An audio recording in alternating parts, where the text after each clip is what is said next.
আসসালামু আলাইকুম এভরিওয়ান, সবাই কেমন আছেন? আজ আমি রান্না করব পাস্তা এবং নুডলস মিক্সড করে। এটা আমি মাঝে মাঝেই করি, আমার কাছে ভালো লাগে, আমি জানি না কার কাছে কেমন লাগে। সো রেসিপিটি পুরাটি দেখতে সঙ্গে থাকেন। এখানে আমি সবগুলো উপকরণ নিয়ে নিয়েছি: পাস্তা, নুডলস, ধনেপাতা কুচি, পেঁয়াজ কুচি, লেবু, মরিচ, সস। সব উপকরণগুলো আমি আগে থেকেই রেডি করে রেখেছি। আমি নুডলস এবং পাস্তাগুলোকেও আগে সিদ্ধ করে রেখে দিয়েছিলাম। আমি চুলায় প্যান বসিয়ে দিয়েছি, এখন তেল দিয়ে দিব। তেল গরম হয়ে গিয়েছে, এখানে আমি আগে থেকে কেটে রাখা পেঁয়াজ কুচি, মরিচ কুচি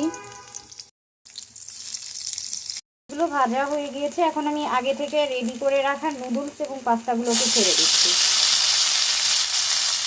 আস্তে আস্তে করে সবগুলোকে দিয়ে দিচ্ছি। এখন আমি সবাইকে মশলাগুলো দিয়ে দিব। এখানে আমি নুডলসের মশলা ইউজ করতেছি। আমি আরও একটু স্বাদ বাড়ানোর জন্য এখানে চিলি সস অ্যাড করতেছি। দেন দিয়ে দিচ্ছি টমেটো সস। এখন আমি সবগুলো উপকরণ ভালো করে মিক্সড করে নিব। বাস, তৈরি হয়ে গেল আমার মিক্সড নুডলস অ্যান্ড পাস্তা।